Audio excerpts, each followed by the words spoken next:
It was the Christmas after the election, and the streets of Ghana were alive with chatter. Some people cheered for change, others whispered doubts. The decorations were up, the carols played, but there was a strange heaviness in the air, like the year had taken more from us than it had given. I wasn't thinking much about Christmas as I rushed through the market. I was late for my cousin's party, and my dress, the same one I wore last year, suddenly felt dull. That's when I saw her shop. The sign above read Chantelle's Magical Creations. I'd heard stories. They said Chantelle could sew dresses that made you feel like you'd stepped into another world. Some said she sang while she worked, and her voice wove magic into the fabric. I hesitated, but something about the soft glow inside pulled me in. The shop was small but dazzling. Rolls of shimmering fabric lined the walls, each one catching the light in a way that made them seem alive. And then there she was, Chantelle. She stood behind a sewing table, her hands steady, her face calm. Her skin had a golden hue, and her eyes sparkled like she knew secrets the world had forgotten. "Welcome," she said, her voice warm and smooth, like a song waiting to start. I shuffled awkwardly. "Hi. I just wanted to look." Her smile didn't waver. "You're here for more than looking," she said, like she already knew me. "Wait here." She disappeared into the back and returned with a dress the color of deep red wine. Gold embroidery danced along the edges, and tiny beads caught the light like stars. "This is yours," she said, holding it out to me. "For me." I blinked. "I don't even know if it'll fit." "It will," she said simply. "The dress doesn't choose wrong." I stepped into the changing room, slipping on the dress. The fabric was light but strong, wrapping around me like it had known me forever.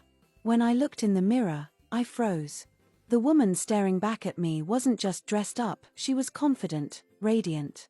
I stepped out, and Chantelle gave me a small nod. "Now you see," she said. "What is it about this dress?"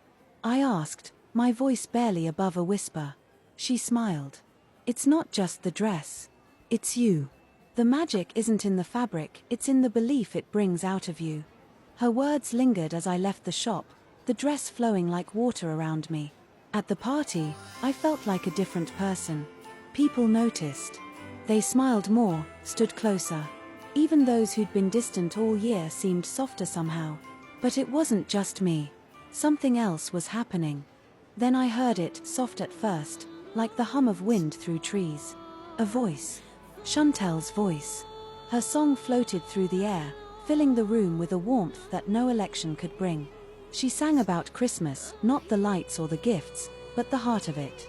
She sang about the Savior who was born in a manger, about hope given to the rich and the poor alike. Her voice spoke of Mary's faith, the shepherds' or the wise men's journey.